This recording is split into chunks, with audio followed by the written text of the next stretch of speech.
Hey guys, sorry about the 14-minute delay. I apologise, man. Every time I test all this stuff, and then when it's time to actually make it work, something gives way. So I'm just gonna first of all, if someone in the chat can confirm you can hear me okay, just with the voice, that'd be awesome. And I'm just gonna play a bit too, right? So same setup as the last live stream, where I've got the amp here connected in through my serial-reactive load into the XFX, where I've got a cab IR. Yeah, you guys can hear me. Okay, cool. That's very reassuring. And then out through via the Apollo Twin, I'm streaming out in stereo through StreamYard. So yeah, so I mean, I'm just going to play a bit, right, and see how we go.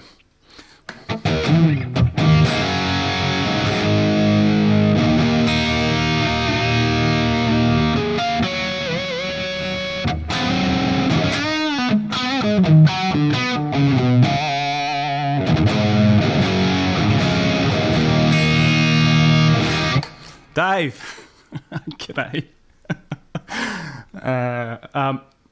So can you guys hear that? Hey, a few people in the chat here, right? I'm going to say hi to everybody. Yeah, you can hear me. That's cool. Hey, Mark, how you doing, man? Dave, good to see you, buddy. That's awesome.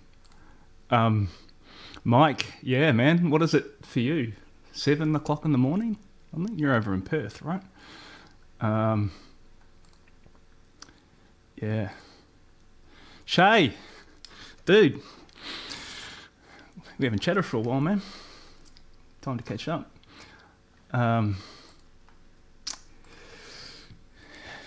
Yeah, you can hear the guitar. Okay, cool. So, look, I'm just going to piss around a bit with this, right? I'm trying to come up with something inventive to play. Oh, by the way, this is a parts caster, in case it's not obvious. No head first and not making guitars. It's just the liberal use of a label maker. This is a Warmouth body and roasted maple neck. And you can see it's got a pretty killer stripe on it. It's actually completely unfinished, right? So I ordered it. This is one of these, pandemic projects, I even painted it myself, and I'll never do that again. If anyone's tried to, paint a guitar and get it down to a mirror finish like that. It looks pretty good in the video, but I can tell you on very close inspection it's not perfect. But and these are bare knuckle VH2 set, which is pretty killer, right? And I got the tip. Well, I decided to get these following the video that Dave and Pete Thorne did with the VH pickup shootout. So we're in the 20 volt Xena mode here, and I've got no bright caps in. You can see on here I've actually got the amp flipped upside down, but using the magic of OBS, which is kind of streaming software, I've flipped that camera around so everything's back around the right way. You can see where I've got the gains. Gain 1's reasonably high, gain 2 back a bit, no brights on, and this is the evil channel with the 20 volts on.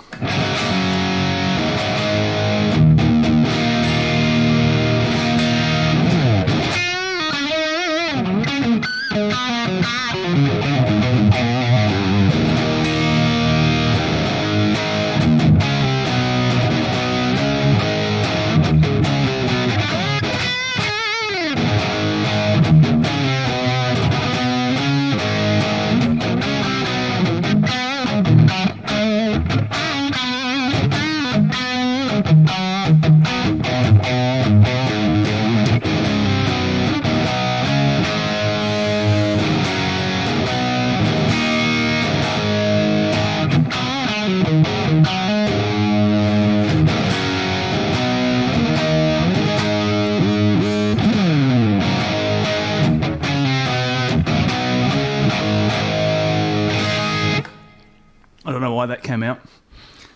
But yeah, Black Sabbath, a bit bass heavy. Okay, man. Thanks, Rob. I'll dial this depth back a bit. It's funny because the mix in the headphones feels like it needs it, of course. So I'll bring the bass back a bit here. I mean, if this is any better.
Hey Rob, yeah man, I just dialed the depth back a bit actually, and a little bit off the bass. This amp's got a variable negative feedback on the rear, right? So after we've done a few tones, I will actually go to a shot. I've got my iPhone sitting on top of the amp here.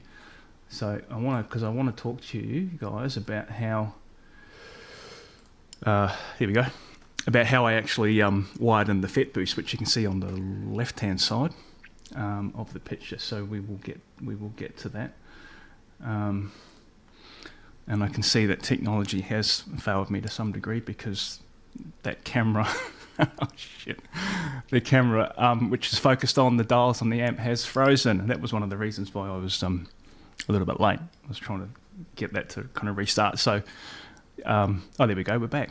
Oh, momentarily. Okay, so I'm just going to move across now to this darkness channel, and I'm just actually got a foot switch here. I don't know if I can show it. There we go. 2-channel. Standard setup. It's got darkness and evil, which are the two master volumes, and it's got obviously a boost for the FET boost. So the darkness is set with no clipping in. So this is kind of just more straight up, cascaded gain stage Marshall, kind of setup, right?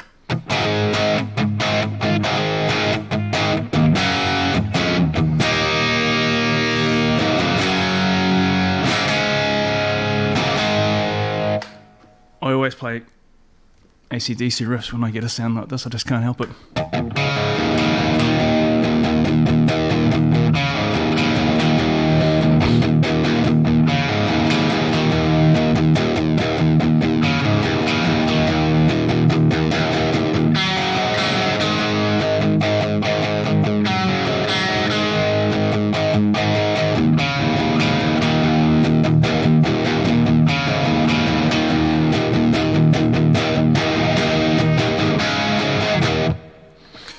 Yeah, so we'll bring this boost in now, so you can hear what that kind of sounds like on. It has kind of more noticeable impact, of course, when you're running it into the amp, and the amp doesn't have as much compression in it. Because when you have the clipping diodes in, of course, you've got quite a lot of compression already in the amp, and you can bring the boost in the front, and you'll hear it thicken up and so on, right? But it doesn't have. You get more impact, of course, when there's more dynamics already available in the rest of the preamp. So this is boost off. You can obviously hear it come on.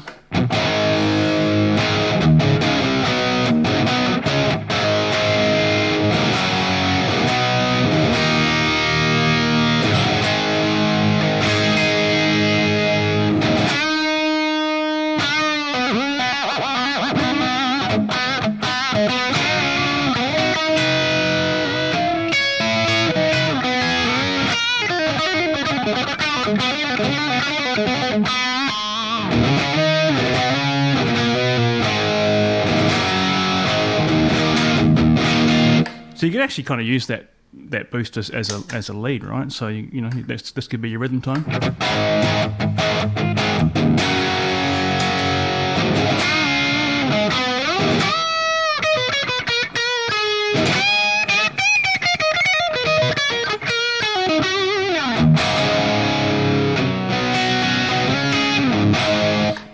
All right, let's hear it in front of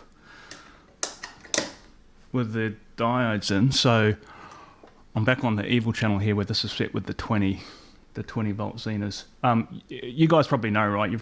You've probably some of you guys have played with all this stuff heaps of times. You'll know that when you bring the diodes in like this on a kind of pre-tone stack master setup, they deliver a lot more bottom end as well.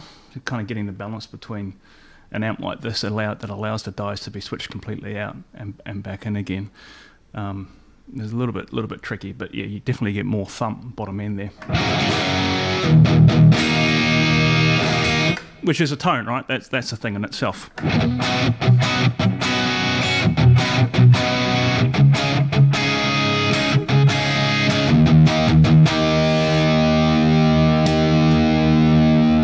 You hear me bring the boost in there?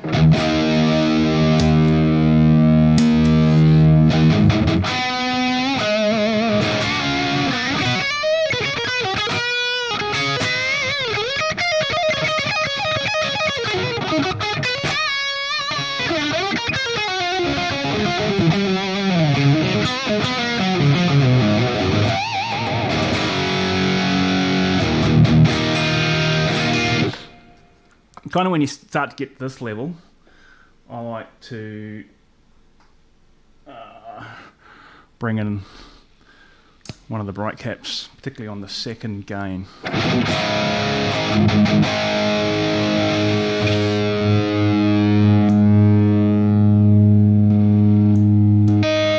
That's actually the bright cap on the second gain pot, which I'm sure anyone who's tried the circuit will know that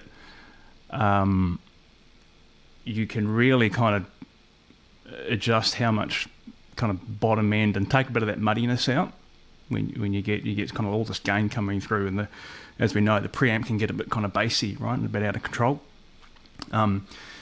With the bright caps that are set on the second gain pot, which is after the second gain stage, obviously, you can use it just like a kind of like a plexi, right, where you're more using the volume to adjust how much bottom end and kind of lower mids are coming through, as opposed to actually using it to adjust volume itself. And I think 2200 picofarad, I think from memory, I'm pretty sure that's right, is the larger bright cap. So it's, I think, 1000 picofarad and 2200 is a setup that I normally do. And so I've just brought that gain back, gain 2. You can see this camera at the bottom here is trying its best to bring that through. So I've just actually brought that back. It's about 1 p.m. now, I guess.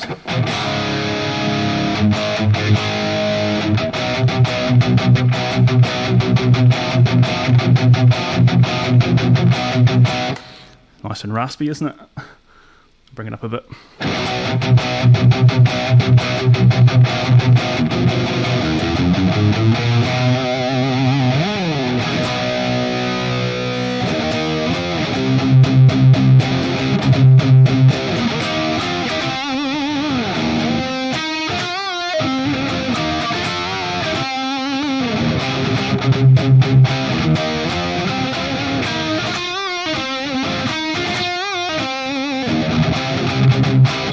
I don't know why I started playing that. Shit, I haven't played that stuff for like, I don't know, feels like 30 years, probably is.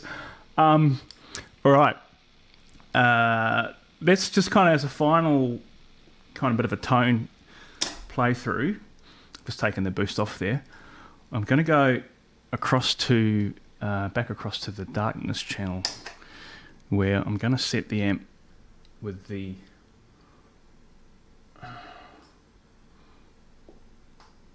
I might need to play with this because I'm not very good at reading upside down. There you go. Setting the gain style, you can see it now. It's actually come through. It's like stop motion video at the bottom. We are setting it into the MPSA06 transistors, which are wired in such a way that they operate like Zener diodes. I think you kind of get, someone might actually help me out here in the comments. My memory of this, having checked it on the scope, is they're pretty similar to 12 volt Zeners. You probably use them interchangeably. They sound a little bit different, but these things are pretty squishy. And again, if you're into that kind of tone, right, it's cool. So let me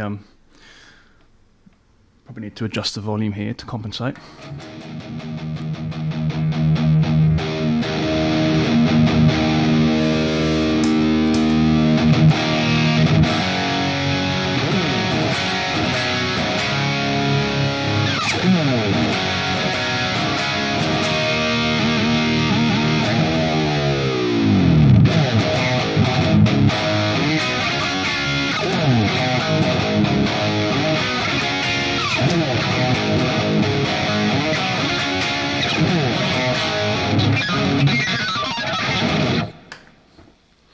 Yeah, it's nice and squishy, right? Once you go in, as you guys probably know, right? Once you go into that kind of lower value Zeners, and the amp really starts to compress, it feels different under the fingers, right? It's got that feel of a dimed plexi on a Variac, which I'm sure you hear because you love that sound. I'm sure we all do. So that's without the boost, actually. So just as a kind of final play on the tones here, I will bring the boost in. Actually, before I do that, I'm just going to go through a few of these comments, right? I tend to get too far behind on this stuff as I just muck around in my own world here. Hey, Chris.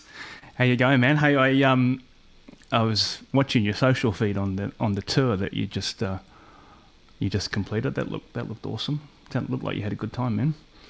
It's great to see you. Great to see you out there doing it. Yeah, thanks, Jerry. Yeah, we'll have a look at that. After this, we'll kind of get into the guts of the amp, right? I want to show you. I'm sure you guys have seen the insides of a Cali before. I've done it heaps of times on this channel, but absolutely do want to talk about how I ended up wiring the FET in, because there's kind of a couple of different ways you can do it, and I was pretty happy with how this one came out because it's super quiet. Sometimes when I've done the FET before, it kind of be a bit hissy when it comes on. This one came out really great. John, how you doing, man? Good to see you here, man. Hope everyone's doing great. Yeah, man. I would love the designers out here. So Shay, you're in the chat as well. Dave, Rob, Equinox, all you guys, like getting the right compromise between. So when you got a Jose Master, and you've got the option in the amp to have the diodes out, because I do like that, right? I mean, I like when the diodes are out, you got just a good old-fashioned kind of hot-rodded, Jose kind of mod, right? Gain stage in front or whatever you want to do it. And I find that if you use a reverse taper with no diodes is just, you might as well just have a switch, right? Volume 10 or off. It's that abrupt. And I thought about this in different ways, and I thought, maybe, as you're suggesting there, Dave, maybe the second channel should just be diodes in all the time. So you've got maybe one channel with a regular audio taper where you can have the diodes out, and the second channel you use your reverse taper pot, but you always have your diodes in. Yeah, I'd be put your comments in the chat because I'd love to hear what you guys think about that. Yeah, awesome to see Dave here.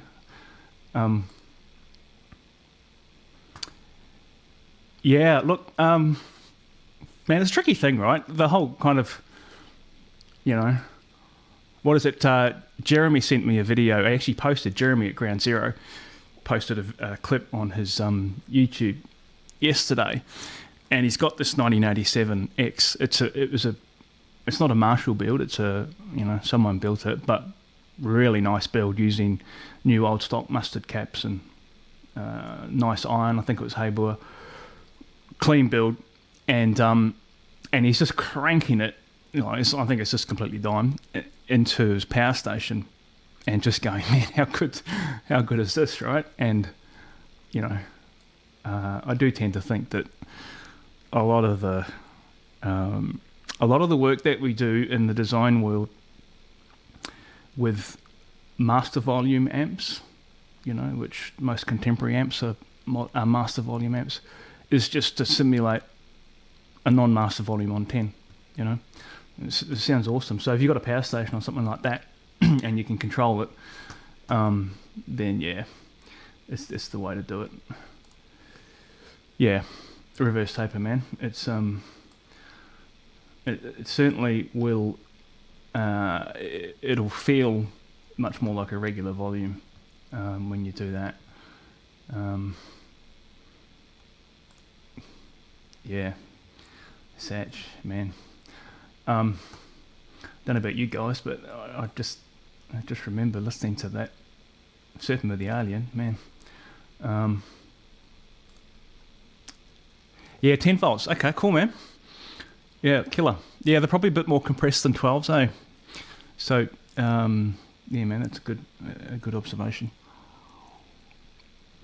That'll be in reference to the MP SA06 transistors, guys, if anyone didn't make that connection. Yeah, I don't know about that, man. totally not warmed up. And it's really, I don't know if you've probably done this, right? When you're playing through headphones, because I've got the guitar coming through here, so it's not coming through my studio monitors, otherwise it's going to get picked up by this mic and probably do some weird stuff on the stream. But it sounds a bit, I don't know, man. It sounds a bit weird. What kind of tubes in there? Yeah, man. So, good question. I've still got a bit of a stash of EL34s. This is all pre-war hoarding, and kind of in the lead up. It was before, actually, in the lead up before the great tube shortage of whenever it was.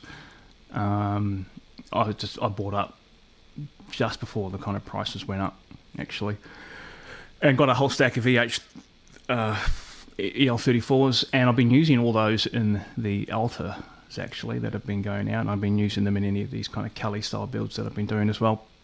So I've got a pair of those, and I've been using a mix of I've been trying the PS Vane 12AX7s, which are cool, sound great. JJ's I think are also great. I have no problems with JJ's. And I've still got some EH7025s because I had a whole stack of those. I've just left those actually in the box. I'm kind of not using them at the moment. But this amp particularly, I had a little secret stash of 12AX7Bs from China.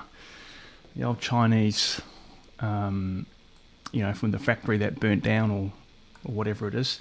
This amp's got 3 of those in it, actually. Yeah, hit the like. I was going to say subscribe, but you obviously are. If you weren't subscribed, you wouldn't be in the chat. Yeah. Thanks, man. Appreciate that. Diodes out, yeah. Audio, 20 volt clippers, linear pot, 12 volt or lower reverse. Yeah, man, that's a good rule of thumb. That I like that.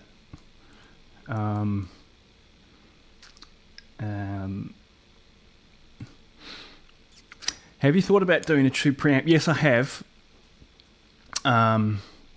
It's just one of those things on the list, yeah. Because I could actually it would be relatively easy to take some of the board designs that I've already done either ones that are available for DIY or the stuff that I've done that's not for production amps. Chop out the power section, or in fact even make it modular, right? I mean, I know I'm not the first one to do that, but it'd be cool to have some boards that are not just the all-in-one kind of monolithic, rectification, filtering, preamp, the whole 9 yards, all on one main board. We could actually kind of break it up into like a power supply, rectification, maybe DC heaters as well. Obviously filtering for the B plus, screens, maybe the whole preamp potentially, actually, just on that one board, and then have a few different kind of modules, if you like, for different preamps. That'd be pretty cool. And then you could just take the preamp. Maybe I should have the filtering on the preamp as well. But anyway, yeah, you could use the preamp to stick it into a rack or whatever, or get a power board and make a full head.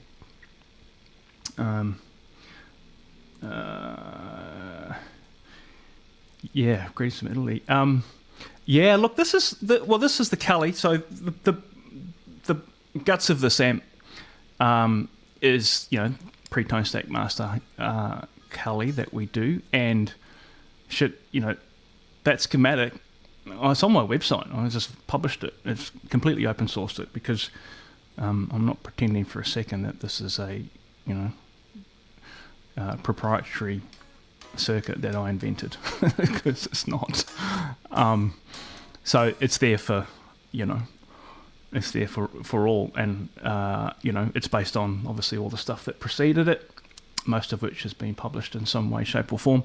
The difference with this one, of course, is it's got the FET boost in front, so it has that option with that extra kick in front, and I will show you on this video how that is wired in. So yeah, look, you can there's three for an amp like this. It doesn't apply to the Alta, and the Alta's a different thing, right? But for this amp, there's three things you can do. You can build your own. Right? You could buy the PCBs that are in this thing, and you could build your own. Many people have. You could get me to build you one, and build it here in Melbourne, Australia, and ship it to you. I've done that. I've shipped amps to the EU, and I've shipped amps to the States, and obviously in Australia as well, and New Zealand. I've shipped amps to New Zealand. Or the third option is on the website, on the headfirstamplification.com website, you'll see there is, I don't know, what have we got, 6, 8, something like that, 6 or 7 kind of authorized builders. So these are guys that have built amps either for themselves or for customers of theirs using my PCBs before, the DIY stuff, right? So, these kind of things. And it's got a couple of little ones here, these are little add-on boards, whatever, the little effects loop one.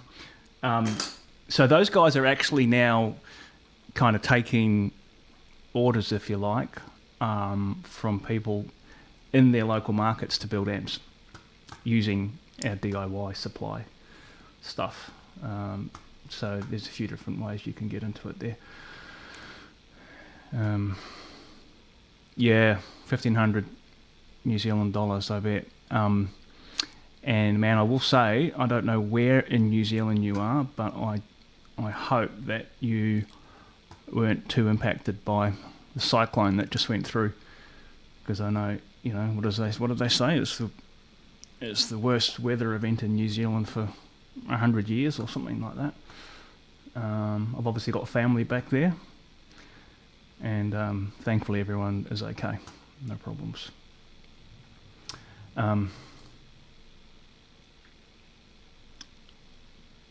Yeah, you can do all kinds of cool stuff once you get into the kind of clipping thing, right? You can put resistors in series with the diodes as well, if you want to kind of lessen the impact. You use a higher value Zener as well. Oh, hang on, Chris has got a comment here. I'll go to this one first. Mark 2C, yeah. The hyperstream. Man, look, It's funny. I was actually talking to Dave about this just a few days ago. I don't know, man. I don't know why. I've just never done the Mesa thing. I don't know. I'm missing something. I don't know. I'm just, martial guy, I guess. Yeah, I bet you have, man. Send me your plans. Love to have a look. That'd be cool. But yeah, negative feedback, man. How important is that, right? Brazil. Hey, man. Hope you're doing good. One of the builders, actually, I'm not sure, David. Have a look at the website. I don't think so. Actually, hit this guy up. Chris. Look up Rubber Duck Tech. Chris is not far out of London. What are you, man? 40 minutes, an hour, or something like that. Chris is really talented builder. So, I'm sure if you ask Chris nicely, he'll build you one, man.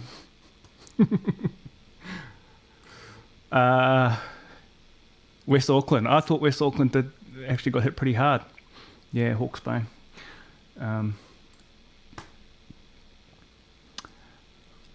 Argentina, man. I don't know if I'd ever dare to attempt to our average reports, but they look terrific. And the amp sounds super. Thanks, man. Appreciate that. Look at that. There you go. Matchmaker. I'll message you separately, Chris, for commission. See how we go. Messages still coming. Hey, Equinox. So, Purple Nightmare. Yeah, man. Is it the Driftwood, eh? The Driftwood Purple Nightmare. And it's kind of like a tube screamer built into the front end, if I'm not mistaken. It's funny, I've heard a lot of good things about those, but I know that there's definitely some people on the forums and stuff that have been maybe a little bit disappointed, but perhaps they didn't know how to dial it in. Yeah, Chris should absolutely become an authorised builder for sure. All right, I'm going to talk about some other stuff now. I'm going to put the guitar away for a little bit. Let me just put it over here.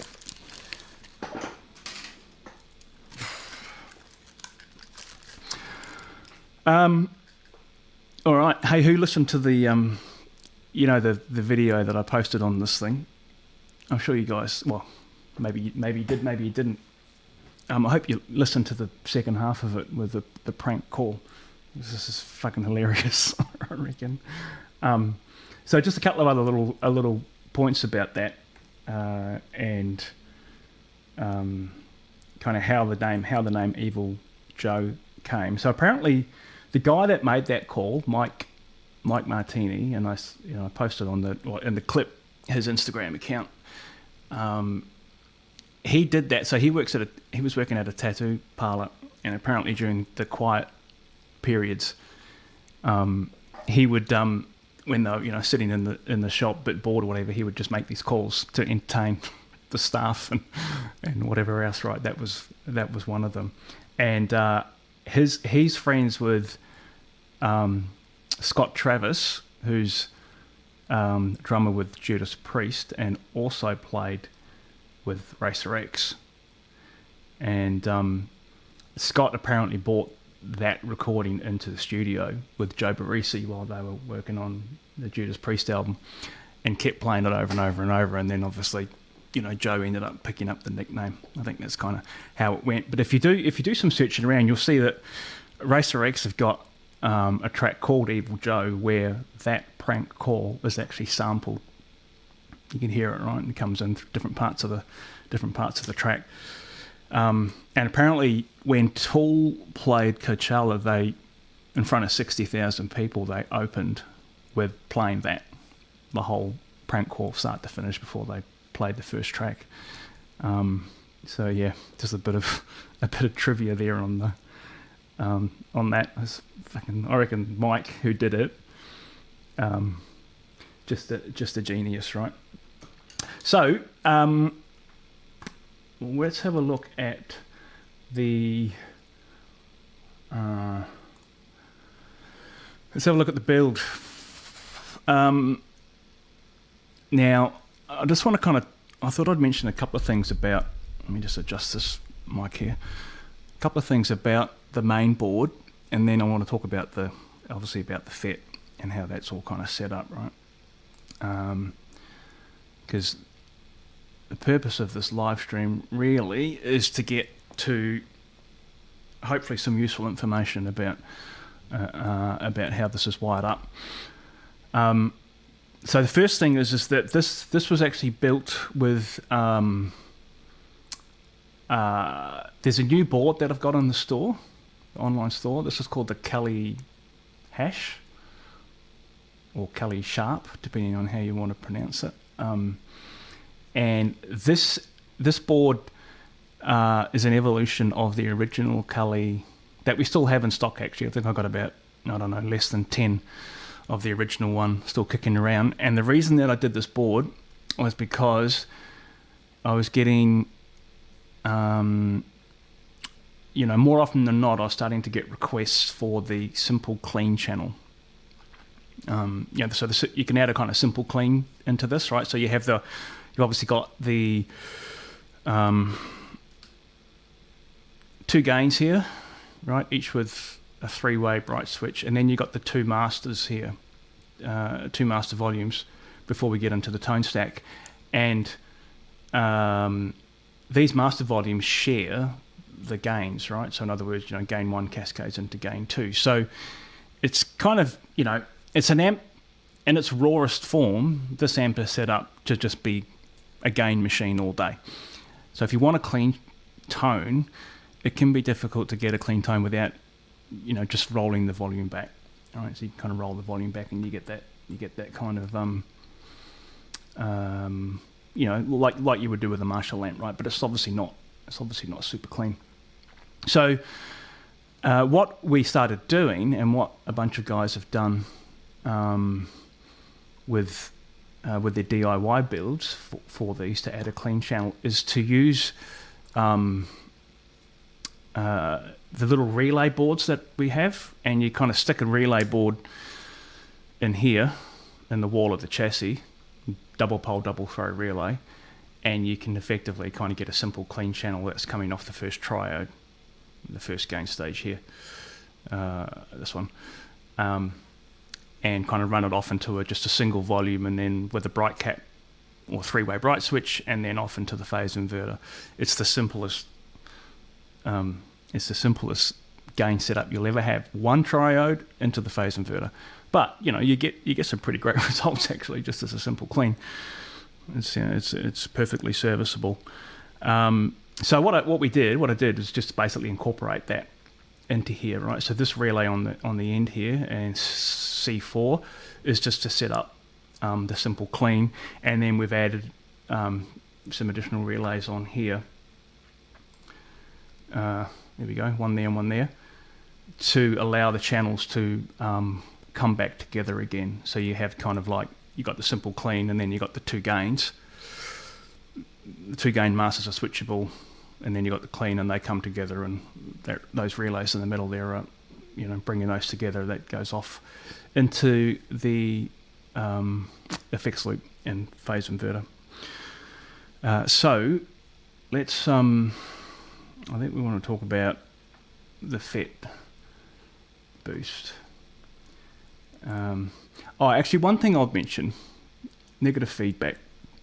Just while we're talking about the main board, all the stuff here, where are we here?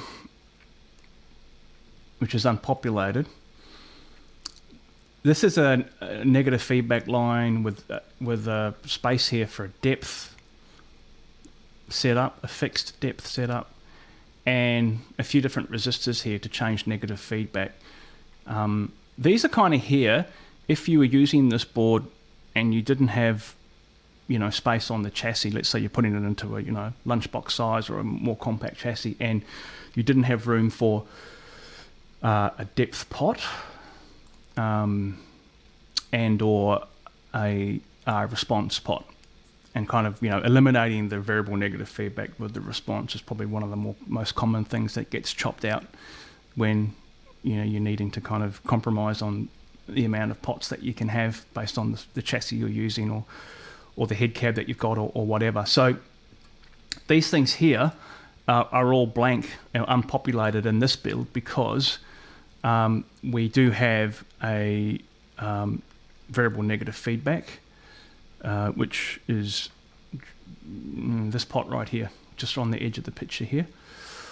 And obviously I do have a depth pot, which again is just right here on the edge here. So what I'm doing, rather than kind of bringing the negative feedback line onto the board, it's this purple wire here. Yeah, the purple wire. Following Marshall colours here. So the purple wire, so here's our impedance selector. So off the impedance selector, it's actually off the 16 ohm tap in this amp, which is the only amp I ever use 16 for, but it just works in this amp. And it goes to here, so this is just wired as a variable resistor. So two of the lugs are joined together. And from here, we go the purple wire under the board and it comes out into the depth pot. And if maybe I move this a little bit. There we go. I'll bring it back when we look at the FET. So here's the depth pot here. And you can see the purple wire coming up here, right? And then a 22K resistor from the depth, and it comes in and joins into the presence here. So this kind of completes our negative feedback setup. And this is a 250K linear. So the amount of sweep in the negative feedback in this amp is massive.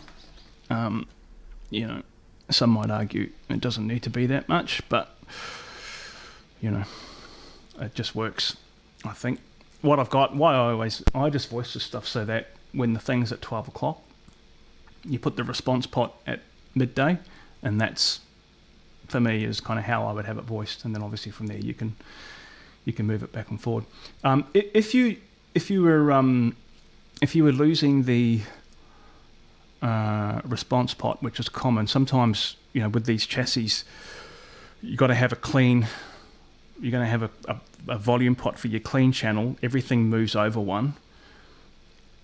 The depth will often move to the back of the chassis here, so your response pot becomes a depth pot. And then you would use these resistors here to give you, with a three-way switch, you can have a three-way negative feedback. That's the hair. You often get asked the question, how come some of the Calis have hair switches and some of them don't? And it's because of that.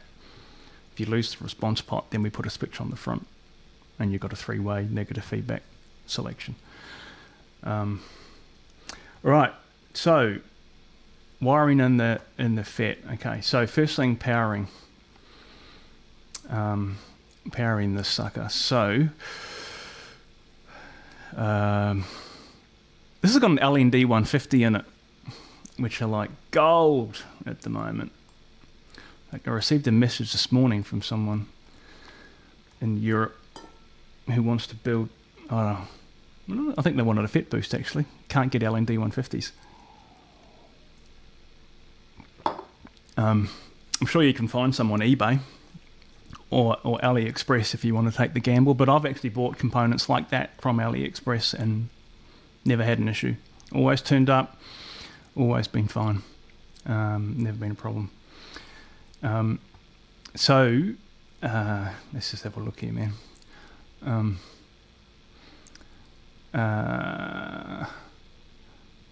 Yeah, Driftwood, Purple Nightmare. I'll just go back on the comments a bit here, guys, so I don't get too far behind. Yeah, have you got one, Rob? Have you actually got that amp? I'd be curious to get your detailed thoughts on that, actually.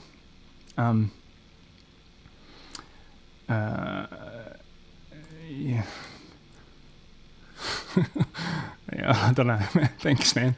Don't know. Maybe, probably, to do this, you kind of have to be, don't you?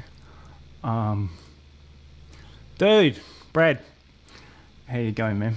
Hope you're doing great. Yeah, a lot of people said this, Jerky Boys. Yeah, I never got into their stuff actually, so maybe I should go and search it out because I do. That humour appeals to me for sure. This comment here, don't know. I'd have to look that up, man. I'm sorry. I'd have to look it up. Yeah, these are the M150s, which I've got a kind of stack of.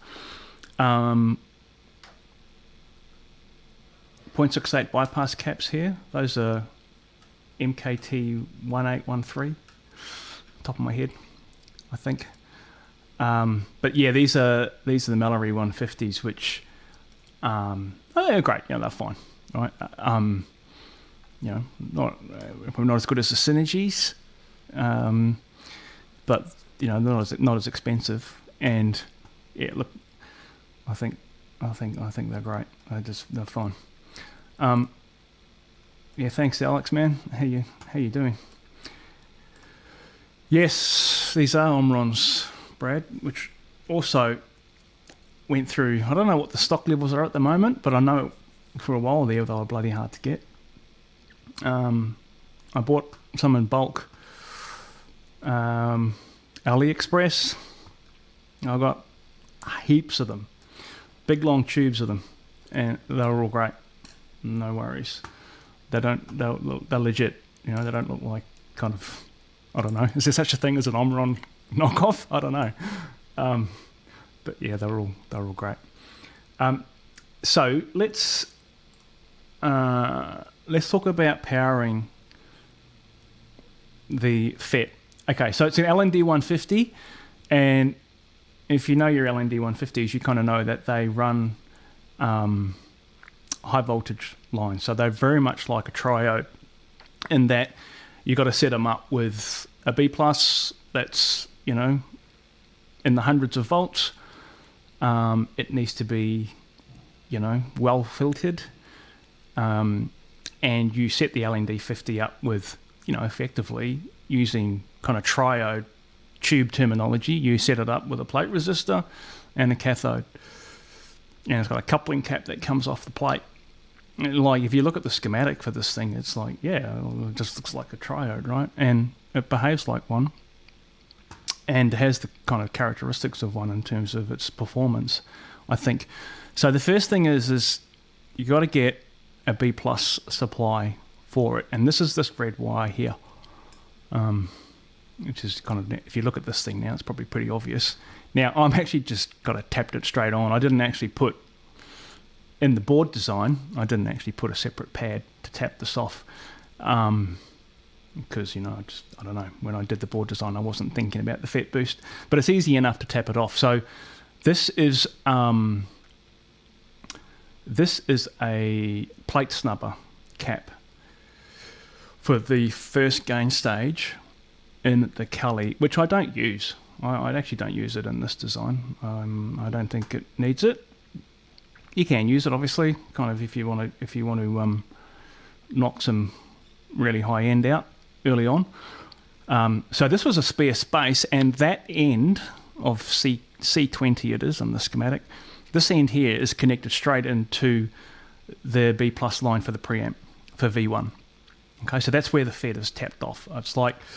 It's kind of like you're just sharing it off the supply line for this guy, for V1. So that's coming off there. Now grounding this thing,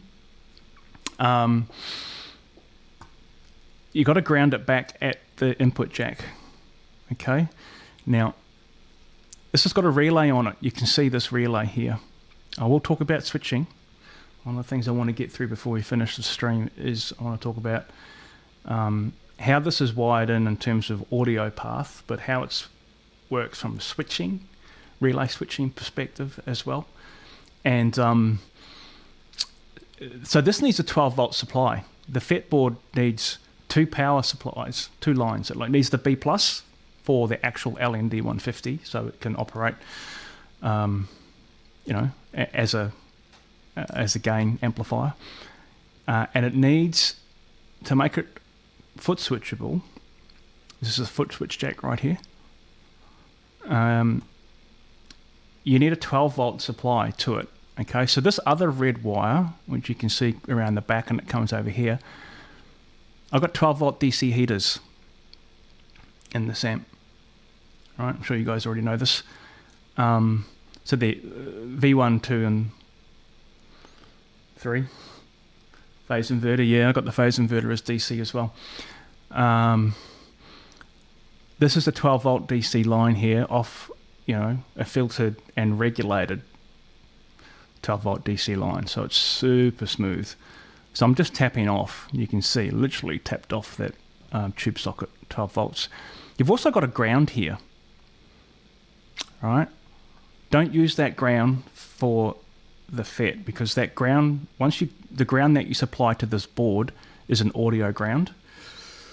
You can do it, and I'll tell you what happens, because I tried, just for shits and giggles.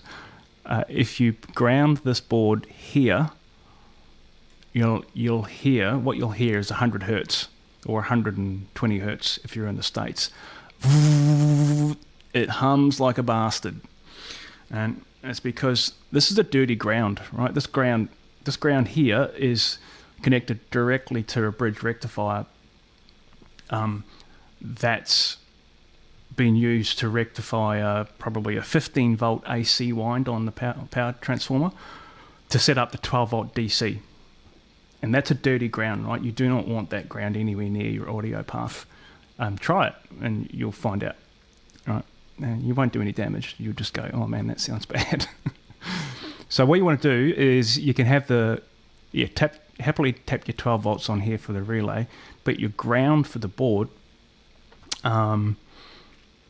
it's one of these black wires here. It might be that one there actually. And I've just got it set straight onto the input jack ground, and it's dead silent. Beautiful, fantastic. So that's kind of how we power it, right? And that's how we ground it. So what I think we're going to go to now, let me just check, actually before we do that, let me just check the comments here. Yeah, FET boost for the win. It's cool. It's a nice way of adding a gain stage to an amp without having to drill a hole, right? So if you're not using one of these and you want to add a gain stage, you're adding one of these, right? And that involves all kinds of implications, right? You got real estate to worry about, like where you're going to drill, or you have to drill it, and then you've got to wire heaters, and then you've got to think about, is your power transformer, is the heater supply wind powerful enough for another 12AX7? Probably is, but there's all these things to consider, where this is pretty easy way to do it, right?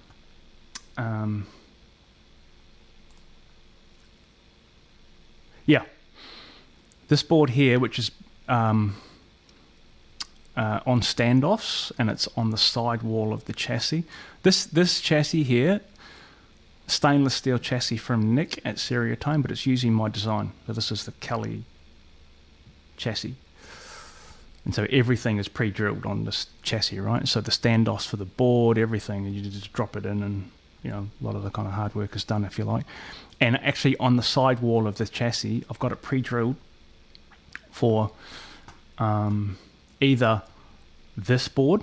So I didn't have to drill the chassis to put this board in here. The holes were already there. So I did have some level of forward thinking. I didn't put the power here for the FET, but I did put it in the chassis. And it's also got holes here for the MIDI controller. So the MIDI board, which I don't have one here, but it's also kind of like a small board like this. If you want to use the MIDI chip to control the switching in an amp like this, then you can actually mount the MIDI here as well, or one or the other. So let's go through some of these other things. Yeah, so it's the FET boost board. Yeah, man, Alex, you're on the money there.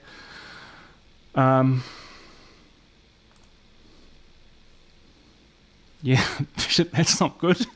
2024. Yeah, that's not good at all. Can't see where you point. Oh, okay. Yeah, well, that's probably true. I don't know how to fix that. Actually, if I'm over here, I've moved the cursor over to a different part of the screen. I wonder if you can see that. Let me know. I'm moving it around. If you can, let me know. If you can't, then I don't know what to do about that. That'll be homework for me for next time. Yeah, man. Well, hopefully it's interesting. I don't know, man. The more you immerse yourself in this stuff, eventually I think things start to click into place.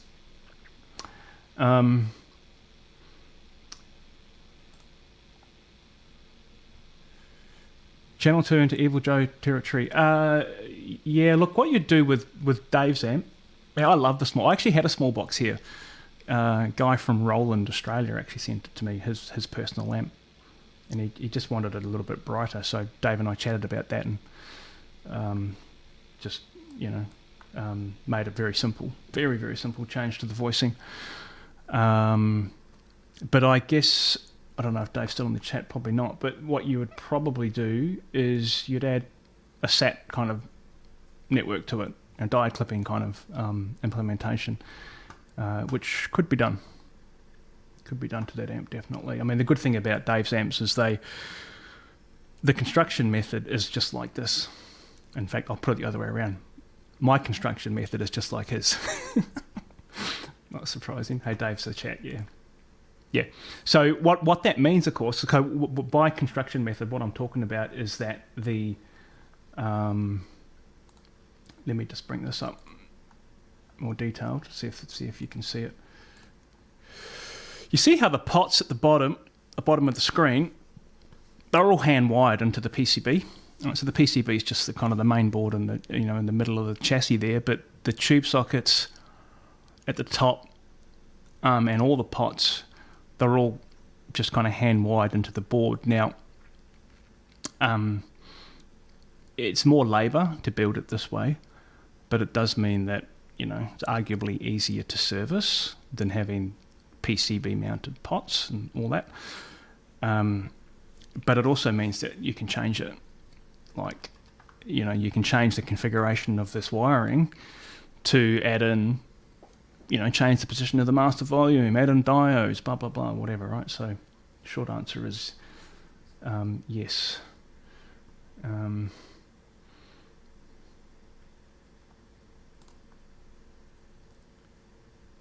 Yes, the answer is yes to all of that. That'd be cool. And man, I've seen your your own handiwork on cabs and Tilex, and man, it's unreal. To be commended. It's yeah, Brad, I will, man. I'll reach out to you. That'd be awesome. More here. Well, man. I'm getting too old. Sorry. I think you're talking about the amp, yeah.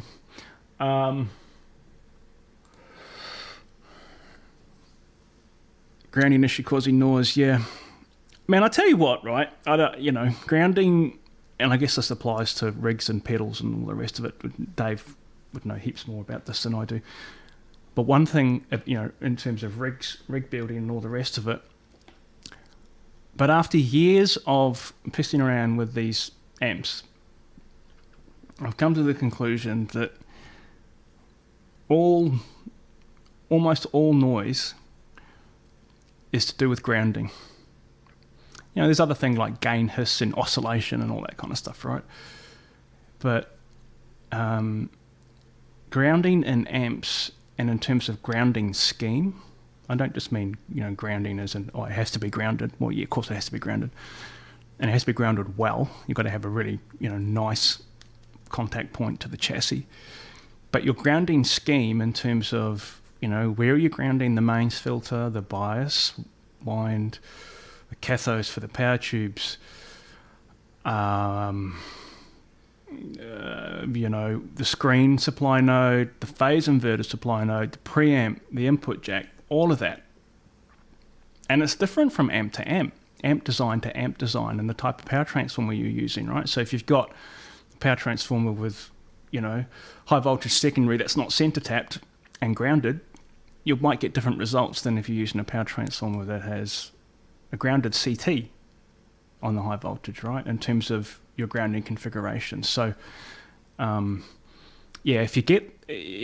is one of the things about PCB design for prototyping. It can be a pain in the ass, right? Because PCB for prototyping, it's set unless you actually do your prototype board with lots of, breaks in the ground plane and all the rest of it, so you can wire it and configure it, and I've done that, right? It's kind of quite a nice way of prototyping. But once you've got your ground scheme right for the amp that you've got or designed or built, man, it will be dead quiet. There is no reason for an amp to have hum. Zero reason. And the only reason is because there's something wrong with the grounding. Or you get a bad tube or whatever. I'm eliminating all that kind of stuff, right? Let's assume you got the components are all great. Grounding. That's all about. I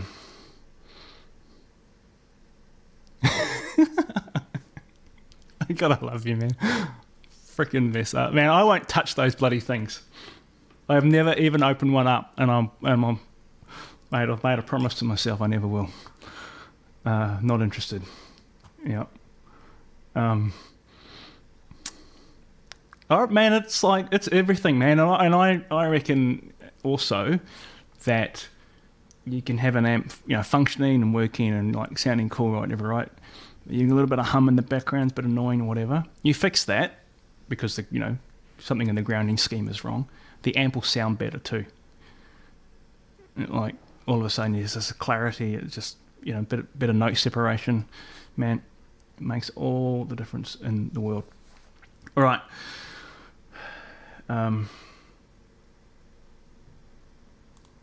What am I going to do now? I'm going to talk about wiring this puppy in. Let's do that. And so to do that, I'm going to show you I drew this on my iPad last night, and I'm going to try and share this screen. And this is where you have to just be a bit patient as I try and figure this out, how to do this.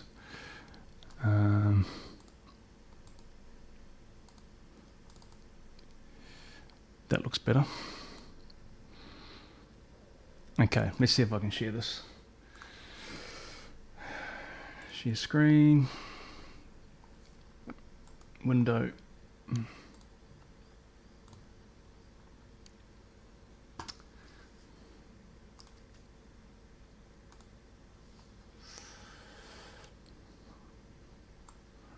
And with an ever complex setup, I'm going to, there we go, look at that. Now, on the basis you can't see where I'm pointing with my mouse, I'm just going to have to talk to you about this. What I've drawn here is how the FET is wired in, okay? And this is kind of it's a schematic. I'll call it a schematic. On the right-hand side is the first triode, so that's V1A, right? So 33K grid resistor, and obviously set up with a plate resistor and a cathode resistor. That's not how it's actually configured in the. Oh, Alex says you can see the mouse. Okay, so I've got it underneath the 33K resistor. You guys see that? Let me know if you can. Otherwise, I won't bother waving it around. So in the Cali, this is kind of, I've got a bypass cap and all that rubbish in here, right? But so this is where's my mouse gone? There we go, 33K resistor, grid resistor. So this is a double pole, double throw relay, which has two switches in it, right? Right. The switches go at the same time.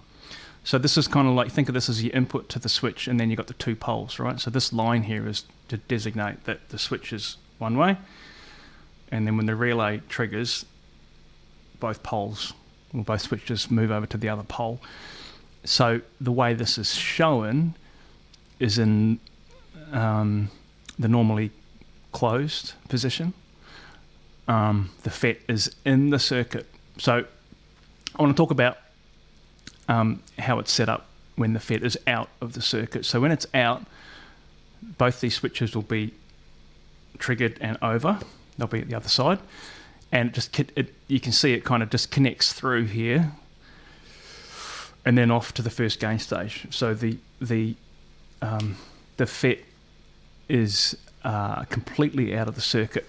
So I mean, this is not rocket science, right? But what I want to talk about is how I set up the 1 meg R10, which is R10. I'm referring to R10 on the FET board, and I guess the little bit of information that I wanted to impart here is that I moved the 1 meg. So normally you would see a 1 meg from the input jack to ground. When you look at any amp, there's a 1 meg almost always, not always, but just about always, a 1 meg from the input to ground. Yeah. And the way the FET board is that it's got that 1 meg after the relay, and the one meg after the relay there is to help it stop popping, because you put a relay in front of any kind of gain stage without a ground reference, and you'll get a big audio pop every time you click it, every time you move it. So at the end of the day, when the FET is not in, what you want is a 1 meg to ground with your 33k grid resistor, and that's all you want in the circuit before it hits that first triode. So taking the 1 meg off the input jack, which in a normal Marshall style build like this you would have, and moving it onto the FET board here will mean that when the FET is out, you've got a normal circuit, right? And then when the FET goes in, you're all good. Doesn't matter, right? Because once the FET's in, you're basically buffered and you're off and running, and it's all cool. And inside this FET box where it says in out, if you have a look at the schematic, you'll see that it's already got its own 1 meg to ground before it hits the grid of the LND 150. All right. So what I'm going to do now is just talk about how the switching is set up, and then we'll kind of be at the end of the content for the stream, right? So happy to take any other questions or whatever after that, but otherwise I'll kind of look to wind it up. So let me just figure out how I do this. Stop, and I'm going to find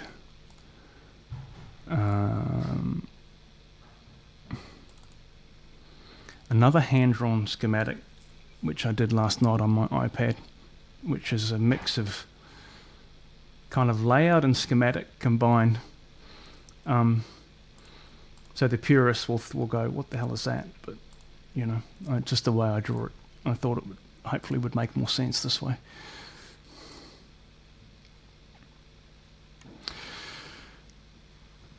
What we're looking at here is how the switching control is wired up with respect to the front panel switch and a foot switch. So I get this question a lot, right? I do get this question a lot. That comes in, and either personally on my head first email, or obviously I direct people to the DIY group. But it's like, I've got my panel, my little mini switch on the front of the amp working, but I want to put the foot switch in now. How do you do it? This is how I do it, and it's just a really simple method, but it works really well. These are right at the top of the picture there. These are good old Cliff switching jacks. What that means is that you when you the 1/4-inch TRS, right? That's just a regular guitar jack. Well, it could be a TS jack if it's mono, or TRS if it's stereo. When it's unplugged, the lugs on the jack are connected. Yeah, people probably know this. I don't know. Again, Alex, don't know if you can see my mouse tracker, man. Can you see the mouse? But you can see I'll just describe it. There's 3 lugs on each side. Well, horizontally they're actually connected when there's no jack plugged in. When you put your guitar jack, your lead or cable into the jack socket, then they disconnect, and they're not connected. It's called a switching jack. So the way I do it is, at the end of the day, what's in red here is the relay, 12-volt relay, which we talked about. We already talked about the relay, right? And it's got double pole, double throw, so it's got 2 sets of switches. And the kind of squiggly thing is the coil. Right? So the way the relay works is that when you have current flowing through that coil, it creates a magnetic effect, which then makes the switch go. And when the coil is no longer energized, or there's no longer current through the coil, the magnetic field stops and the switch goes back again. Right? That's how they work. So to get the magnet on, to get current through the coil, you've got to create a circuit through it. So what we do with the relay is we have one side of the relay coil connected to the 12-volt DC supply, right, which the amp has, 12-volt DC heaters. And then you need to ground. You need to actually ground the other side of the coil. So the switch, I'm looking at the panel switch now on the bottom right, you ground the middle lug of that. If that's just a simple on-on switch, so a 2-position switch, if you ground the middle lug, then when you have the switch one way, it's floating, there's no ground connection, and when you flick the switch the other way, then the ground is now connected. And you can see that if you follow the wire that's on the right-hand side of the panel switch and goes up and across into the bottom of the TRS jack, when there's no guitar cable plugged into that jack, or foot switch cable plugged into the jack, the terminals are connected and it goes all the way across and it's connected to the bottom of that relay coil. So your panel switch is now allowing the relay to work. You can get current through the coil and you can get the switching to go. Simple as that. And then when you put the your foot switch jack in, the effect of the cliff switching jack comes into play, and those 2 terminals at the bottom there are no longer connected, and so the panel switch is then disabled. So this is how I do it, right? When you put the foot switch in, all the switches on the front are now, they don't do anything because they're actually just disconnected, and now the foot switch is the master, if you like, right? So the foot switch overrides the front panel. You could do it the other way around or whatever, right? You can wire these things so that both are active, but it gets weird. You get weird results, and you end up with needing to have the panel switches in a certain position for the foot switch to actually work, and it's kind of weird, right? It's just not a way I would recommend doing it. And if I can just scroll this down, last piece of the puzzle is just how I wire the foot switch in. So I use these, you can buy these from CE distribution, or if you've got a wholesale account, or Amplified Parts, right? Or, eBay, whatever, right? This is just a Marshall replacement foot switch made in China. And it's got the LEDs, right? And this is how they're wired. And you can get LEDs to work with relays. So, here's another question. How do I get LEDs on the foot switch to work when I'm using relays? I get this question a lot. There's 2 methods. Method 1 is to have your LED, which is this little light, the diode symbol with little squiggles off it. That's the LED, if you don't know. Light emitting diode. Have that in series or in circuit with the relay coil. So in other words, if you, like we did before, when I was on this up here, right? When I flick the panel switch and then I've grounded the relay, I've now got current flowing through that circuit.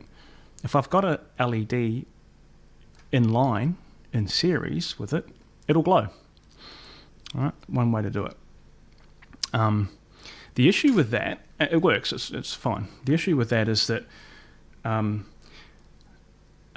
if your panel switch is powering 2 relays or 3 relays, you'll get different results, right? Because the LED is now, you know, anyone knows the Ohm's law and all the rest of it, right?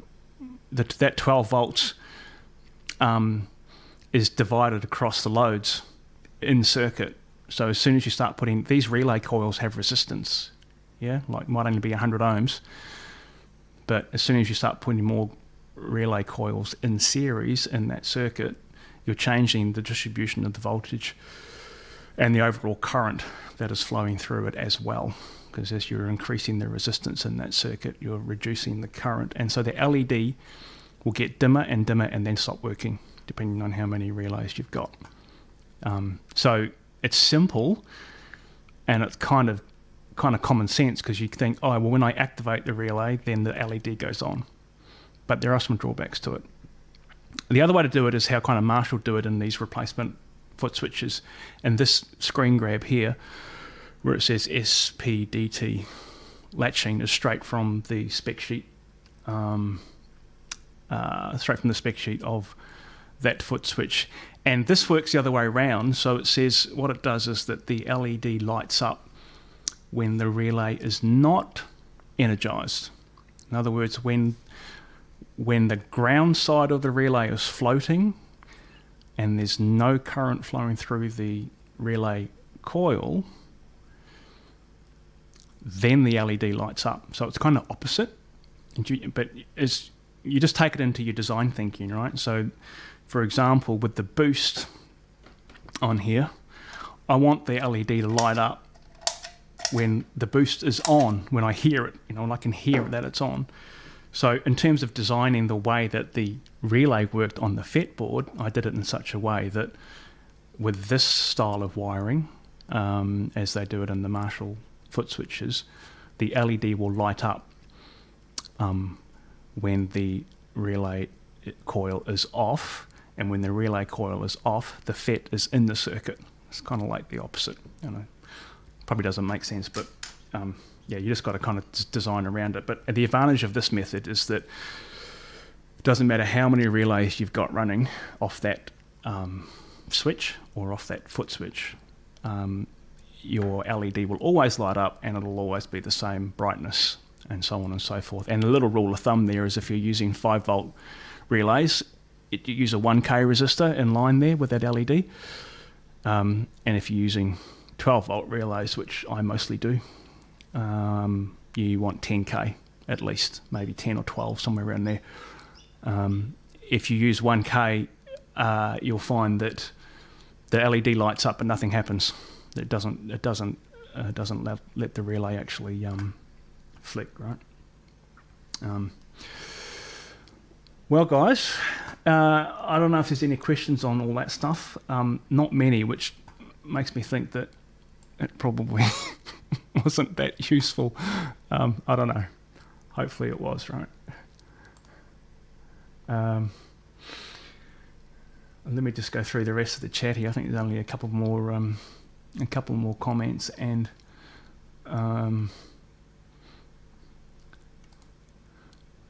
yeah, Paul. Hey, man. Hope you're well.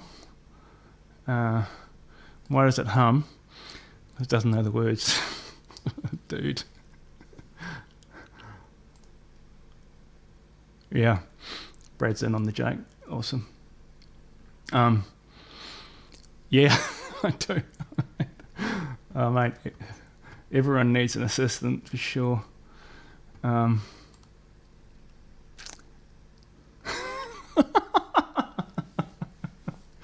That's about the mouse, right? I do have a cat, but it's you never see it because it's scared. It just hides its whole life. Yeah,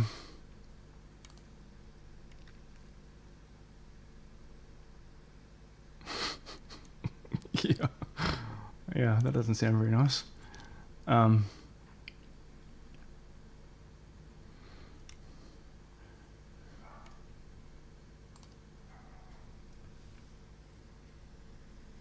The grid for the follow-on stage, Alex. If you look at the if I just bring this wiring up again,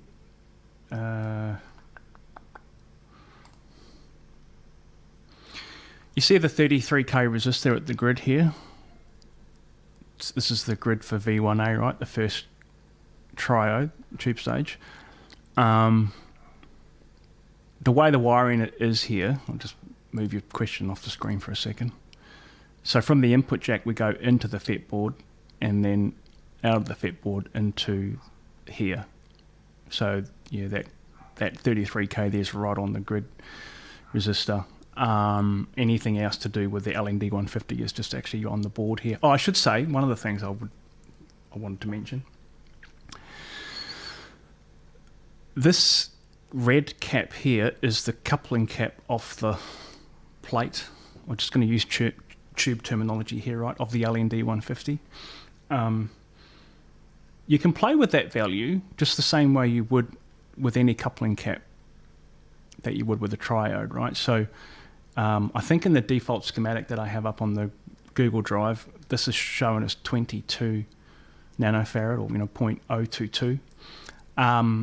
As a boost on the front end, it's too much bass for me. You play with it, right? You can tune this yourself. So that's a 0.0022, 2.2 nanofarad. Works heaps better. Just like this guy here is the first coupler of this gain stage here, and it's also 0.0022. So just kind of approach it the same way you would with a tube stage.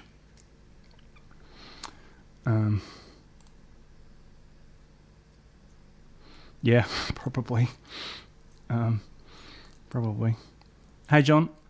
No worries, man. You go back and listen to the stream. It'll be saved up on the channel.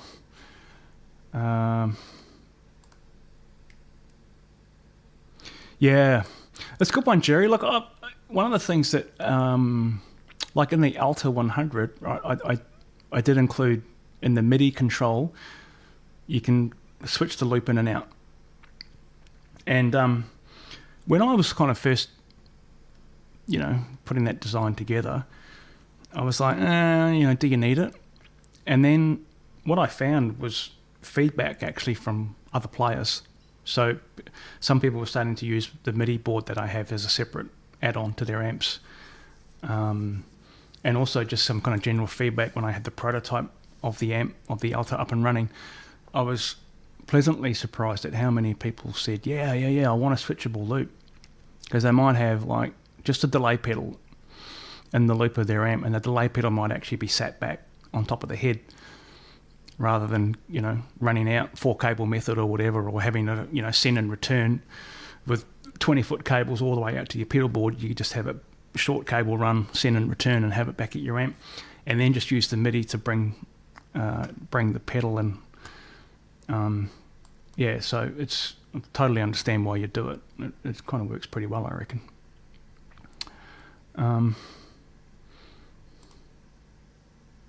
Yeah, cool. I'm glad. I always think, oh man, listening to me ramble about this stuff hopefully is useful and interesting. Take us out with the nags. Yeah, man. Okay, that's a good idea. I'll do that. We'll crank the amp up. It is already on. Once I get through these questions, we'll be done with all the yakking, and I'll just play for a bit, and everyone can get on with their day or evening or whatever the case may be. Yeah. Yeah. Stereotypical, but yep, for sure.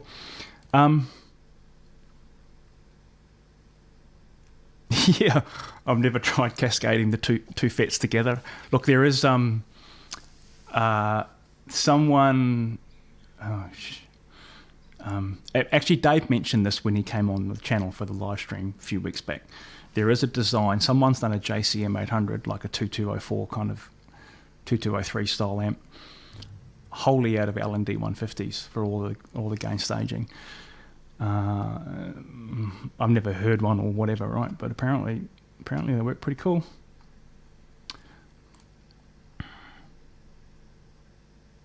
Yeah. Yeah, that's cool, man. I'd love to know a bit more about that amp.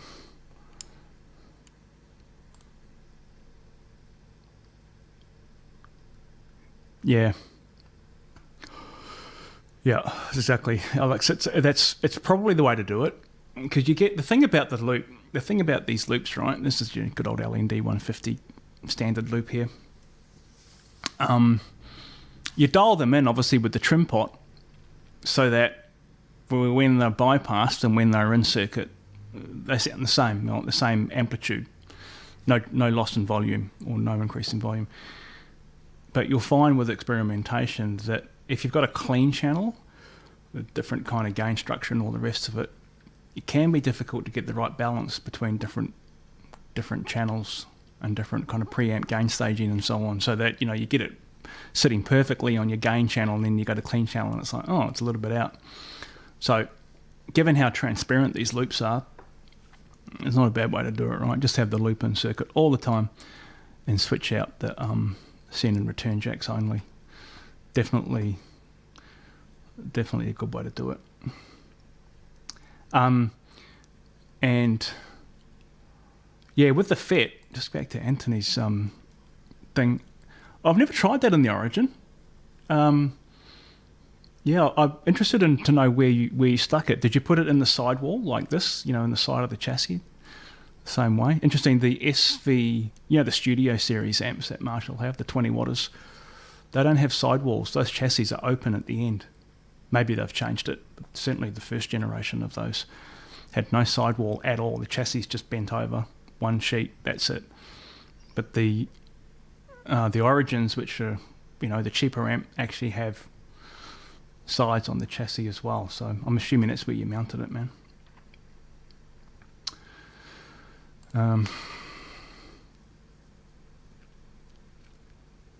The grid leak and grid stopper before the FET. Yeah, well, the thing is, no relay switching. It depends.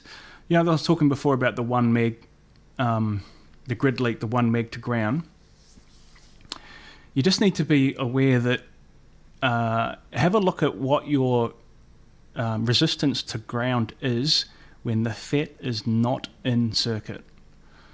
Because if you're not careful with how that's wired, you might have two 1 meg resistors in parallel, and then you've got a 500 load to ground, and it'll load down your pickups. You're going to you're not going to get. You kind of feel like, oh, I've lost a bit of something here. I lost a bit of gain or whatever, right? So that's the thing to check for, which is why kind of when I showed that kind of schematic before, how I did it, I took the 1 meg off the input jack and just relied on the one that's on the FET board. Obviously, if the FET board was removed out of the amp, you've got to put that 1 meg back on the input jack. But just, that's the thing to check for, man. I don't know the answer to that question. I don't know.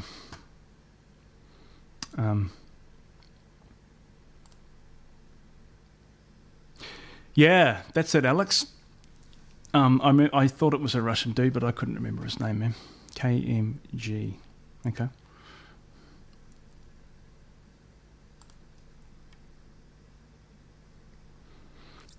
It's the FET boost stage. The main difference, man. Yep.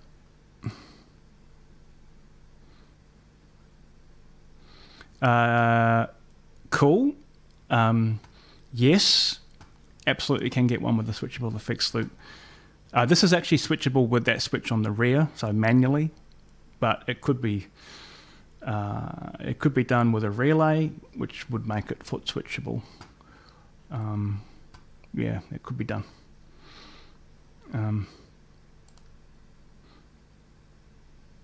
Yeah, okay, cool. So you did put it in the sidewall. That's cool. Yeah, well, maybe one day I'll try that. I don't actually have an Origin anymore, but I do have an Origin 50 here. That's a client's. Someone dropped it off about a month ago. That I pulled the board out, and I've just got to find time to actually complete the mod. He doesn't want the FET boost in it. Well, he hasn't asked for it. But I might, with the chassis, I might check it actually. I'll see how it might fit in.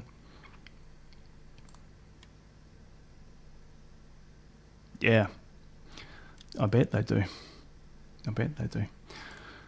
All right, guys. Well, I'm going to just... oh, not that one. I'm going to get that nags plugged in. Give me a sec. And I'll, I don't know, I'll just tinker for a few minutes before we end the stream, okay?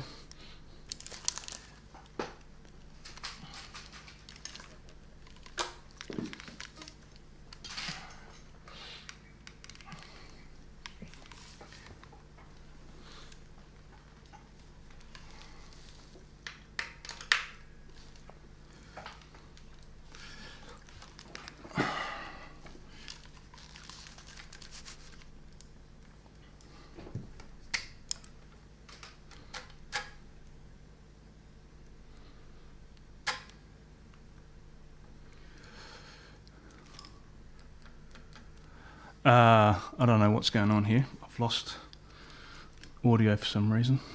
Give me a sec. I think I know why. It's probably because I've bumped something.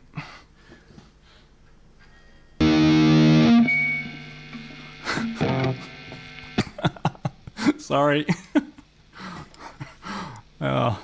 Wish you didn't probably have headphones on like I did. Oh, that was a squeal I could do without.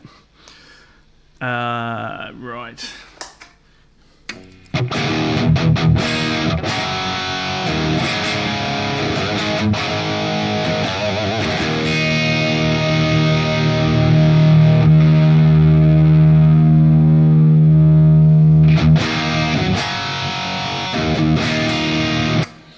This guitar, I actually bought this off a mate of mine.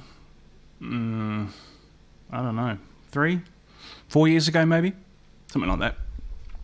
And it's an Eric Steckel signature, this one. And you can see it's got all the builders' signatures. And it's the first nags I've ever owned. And I was, I know a bunch of guys here in Melbourne that had nags, and I'm like, yeah, what's all the hype about, right? And I was like, kind of put my head in the sand, to be honest. And then I got this, I got to play it, and I was like, oh, okay, fuck. Now I get it. This thing, it's never need to be set up. It just came, just as I got it like this, it plays just so evenly all through the neck. It's just got this incredible kind of, even like, I don't know if you can hear that, right? I'm just obviously playing it, but just acoustically, all right, without it plugged in, it just kind of rings. It's got that resonance about it, and it's got this it's got a tone to it that no other guitar I've got has, and it's this got the kind of lower mid thing going on, but it really kind of open top end as well. And these are the stock pickups that it came with. And I believe before Steckel he's got his own signature Seymour Duncans now, are they? Seymour Duncans. These are Saturday night specials, which I think at the time, these earlier Eric Steckel's signature models, these were the pickups that he had in them. So, yeah, let's have a listen to it.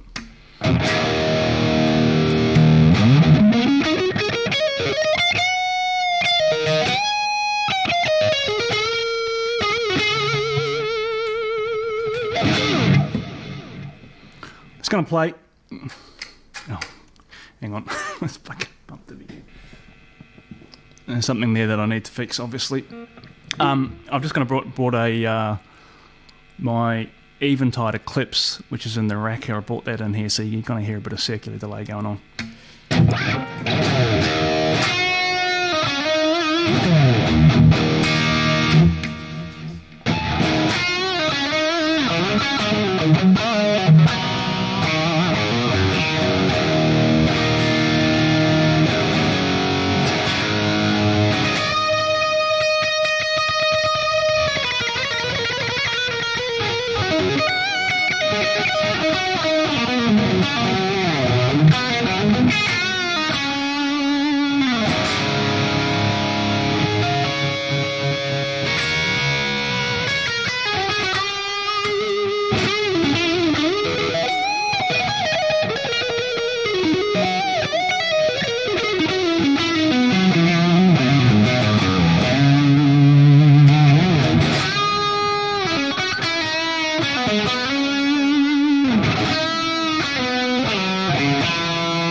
All right, guys. I'll just answer this one final question from Rob.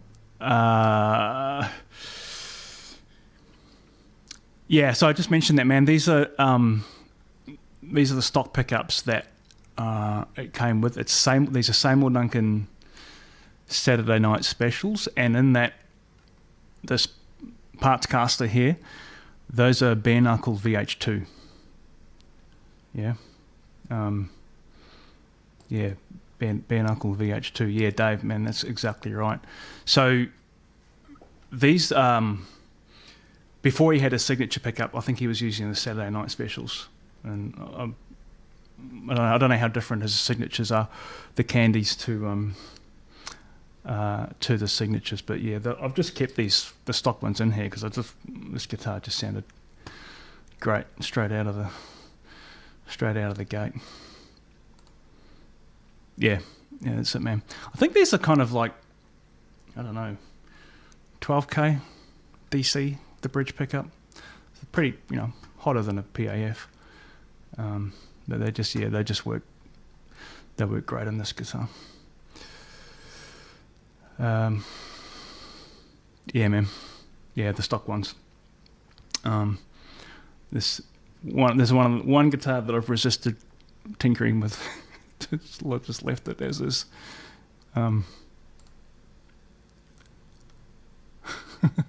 Okay. Is it for sale? No.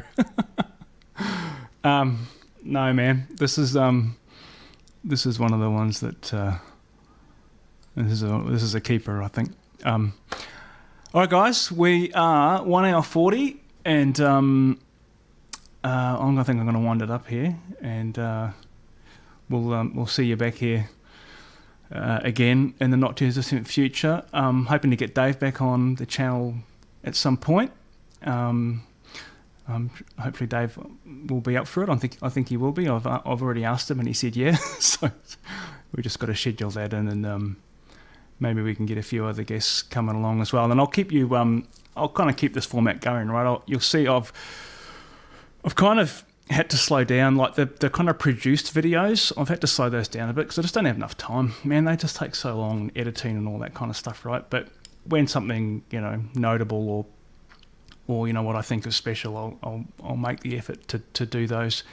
And in terms of imparting kind of knowledge, which I want to keep doing the best I can, I'll probably use this format for that rather than doing big comprehensive videos that take days to edit.